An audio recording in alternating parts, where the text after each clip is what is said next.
Hey YouTube, I'm Mr. Terry, a high school history teacher. Welcome back to another History Teacher Reacts video. Alright, today we are continuing the Rasputin series from Extra Credits, and we are on episode 3. Now, if you haven't seen the earlier episodes, probably going to want to check that out, and make sure you stay tuned for episode 4. And to do that, again, make sure you're subbed, enable notifications, you'll know when I post, and that'll make things a lot easier. All right, Extra Credit supports what I do. They're awesome. Make sure to go down, and if you have not checked out the original video, at least giving it the like, the view, and that sort of thing, make sure you do that. Again, the link is down below. Let's go ahead and get started.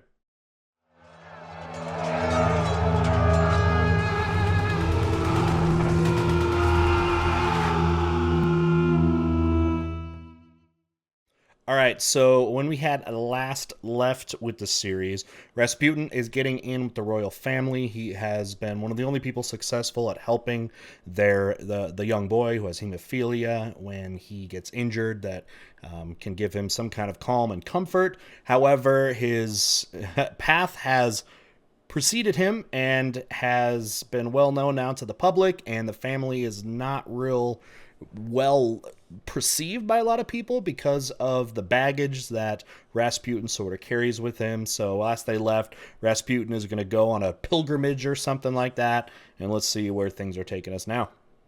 December 16th, 1911, St. Petersburg. Rasputin came to the island at Hermogenes' invitation. He expected to pray and perhaps eat dinner. Not this. Hermogenes, holding an icon, implores Rasputin to repent his wickedness. Then Iliador hits him with a large cross.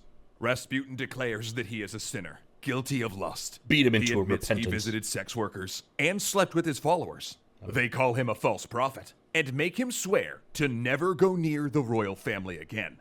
And according to one account, he agreed. Well, we know he goes back, so I'm interested to see what happens with that. So yeah, the church was really, really afraid that this guy might represent the church poorly because he's not going by the Orthodox Church. He's doing his own thing and justifying all these other strange behaviors, again, that he has. And I could see why the church would be very apprehensive about him and thinking that he represents the church, you know what I mean? And looks like they're trying to literally beat some sense into him. But if he did, it was another sin, because it was a lie. Go back. He had a way of justifying everything he does. You know? Thanks so much to CuriosityStream for helping us tell today's historic tale. When Hermogenes confronted Rasputin in December of 1911, it signaled a major turning point in his reputation. We don't know exactly what happened, and many accounts of these events disagree. In fact, Iliador may have not even been there, but regardless, the fallout would be extreme. While Rasputin had been in the Holy Land, Iliador had written him asking for his help after his conspiracy-laden screeds against the Prime Minister had led to police involvement. But when a response didn't come fast enough for him, he took Rasputin's silence as a betrayal and turned on him. Soon, he and Hermogenes were central figures in a public campaign to banish Rasputin from court. Iliador in particular pushed the narrative that Rasputin controlled the royal family and was Alexandra's lover. But then, odd things started happening. Which he's kind of doing. I don't know about him being her lover thing, but I'm sure that would have been easily believable. Particularly bad things for Rasputin's enemies. Theophan was exiled. Hermogenes vanished to a remote monastery, and Iliador essentially arrested and imprisoned before renouncing his faith and going on the run. Wow. Now, Rasputin there is wins. no evidence that their conflict with Rasputin was the reason for these punishments. The fact is, all three of them were firebrands who'd clashed with both the church and the crown. I mean, heck, Iliador had even gotten a hold of Alexandra and her daughter's letters to Rasputin and initiated a blackmail attempt. But regardless of the facts, the popular narrative was, Rasputin was so powerful, he could have his rivals banished or killed. Yeah, that's right. Yeah. Killed. Months earlier, the Prime Minister, a Rasputin opponent, had been shot, and this too was chalked up in the public eye as another of Rasputin's victims. Then, a barrage of investigations. It's just like the misinformation and rumor is like completely unchecked with all this media coverage that's happening there. It would have been impossible, it seems like, to, really know what's the truth and what's not. It came as the church began investigating Rasputin's beliefs, and the secret police once again began shadowing him in hopes of discovering he was secretly a Kleist. All of this, predictably, caused a furor in the press, who realized that news about Rasputin sold a lot of newspapers. For sure. The more salacious and extreme the claims, Celebrity. the better.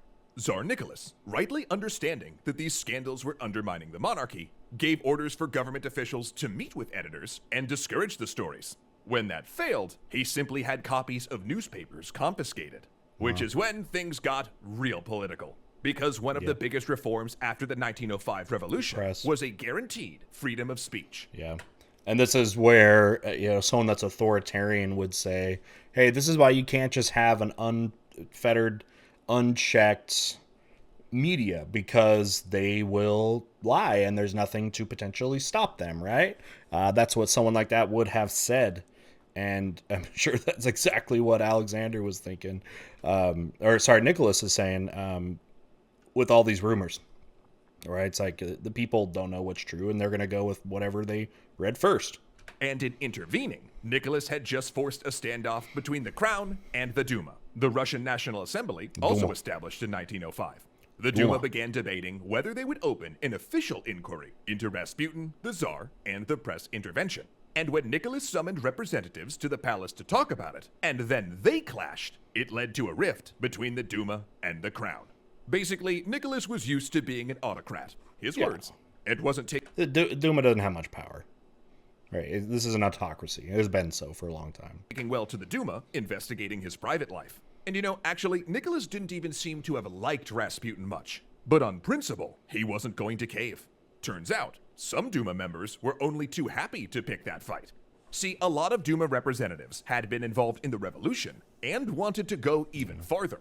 So for them, Rasputin was a convenient prop to criticize the monarchy indirectly. The worse Rasputin looked, the more the Romanovs were dragged through the mud. So they went hard at Rasputin, hoping that it would help the cause of revolution.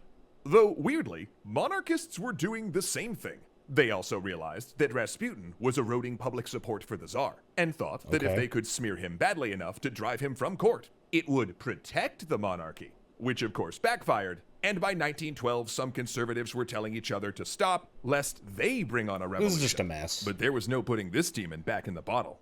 In addition to secret police following Rasputin around, there were now reporters tracking his movements. He was the celebrity. It got creepy. Rasputin's eldest daughter received anonymous phone calls from a man trying to bait her into a meeting, claiming to love her. Turns out he was a reporter trying to get close to the family. And this was... This guy thought that would work? Does he have no respect for women and like understanding of women? That doesn't work. It was all getting to be too much. And Rasputin decided, apparently on his own, to go back to Pokrovska for a while. His enemies celebrated this as a victory. They'd done it. They'd driven him away from... Oh, no, wait, he's back. Yep, on vacation with the Romanovs. Sneaky, sneaky. Because the fact was, the underlying cause of Rasputin's presence hadn't changed. Alexei still, secretly, had hemophilia. Right, so you'd think...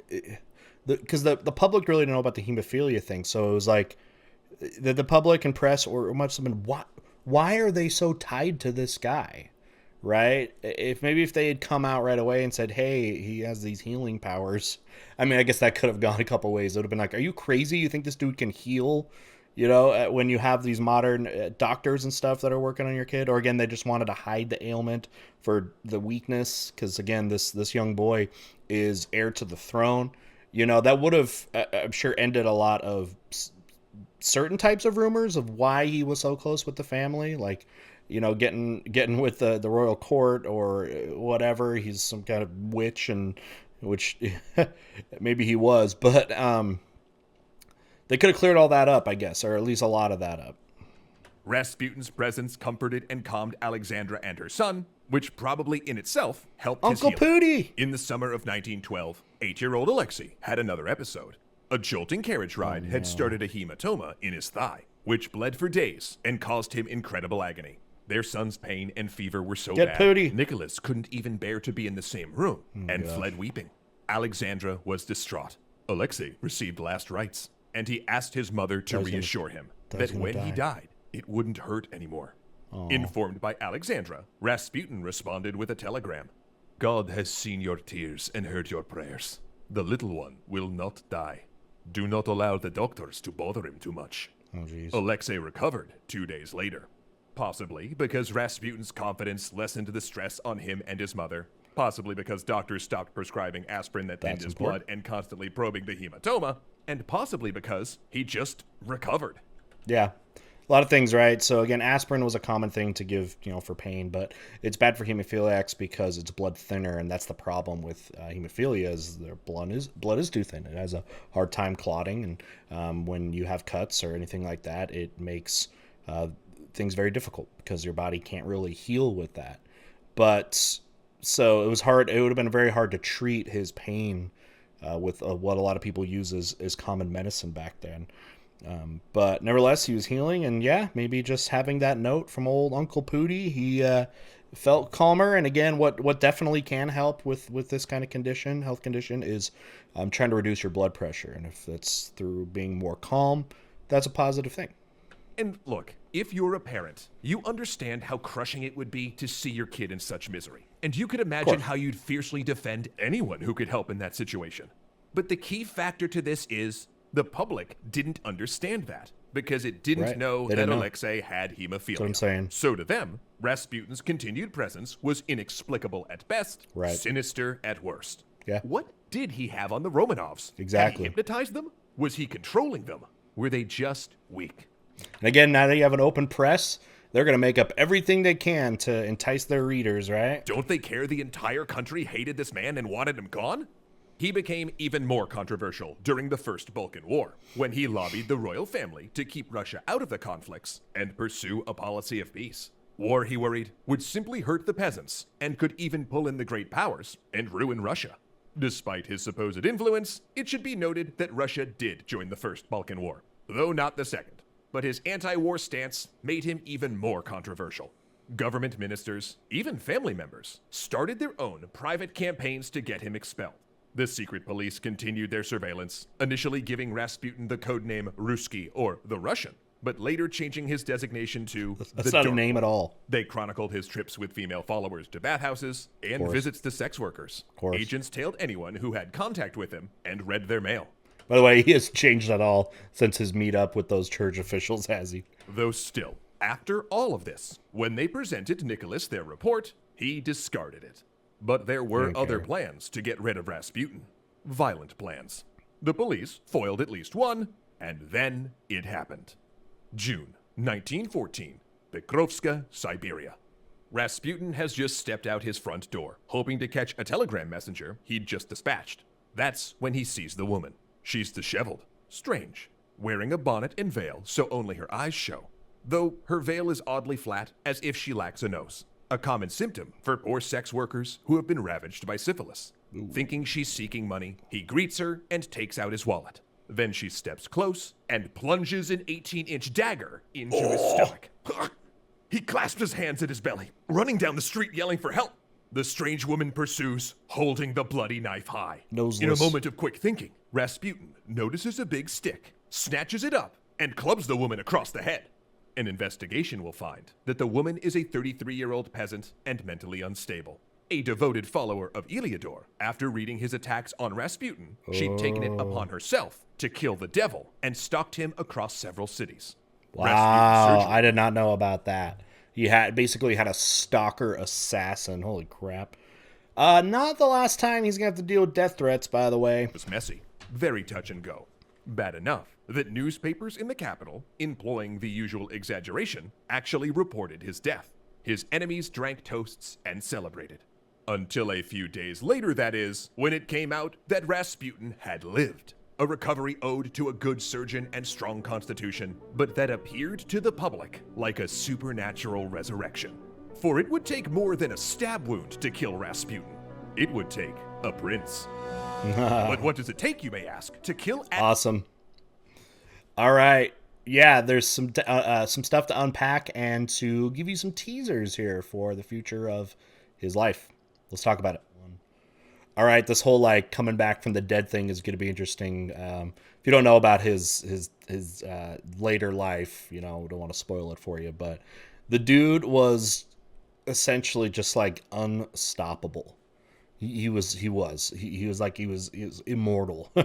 And Yeah, you're starting to see it. So the dude, okay, so he goes and does a little pilgrimage, gets literally beat up by the church leadership, and it's just right back to where it was, right back to where things were before. But again, I think the most intriguing thing was the fact that the public doesn't really know, like, doesn't understand why he is in so tight with this royal family. Why would this guy with this weird reputation, and all kinds of rumors about him, a lot of them true, be so close to this family? And then, if that's the case, then what does that say about the royal family, who the monarchy is already in a very testy place and has been for decades, in Russia? And so, yeah, I mean, it makes sense why people are so concerned about this. Now, we are very close. This is here this summer in June that World War One's about to start, and that's going to amplify things even more, as maybe people think that Rasputin being so close to the family is kind of harmless right now. But when the war breaks out, they're going to be very concerned that this guy may have influence over the conduct of the war and potentially Russian lives. So we'll see how those things sort of mix, because that should be, with the timeline here, coming right up. All right. Anyway, guys, look out for episode 4, which will hopefully be coming out soon. So check that out. Again, original video link is down below. Make sure you support Extra Credits. Make sure you're sub to them. If you liked what you saw here, I hope you sub as well. I cover lots of different fun history videos. I give you my take as a history teacher. And with that, we'll see you next time. Bye.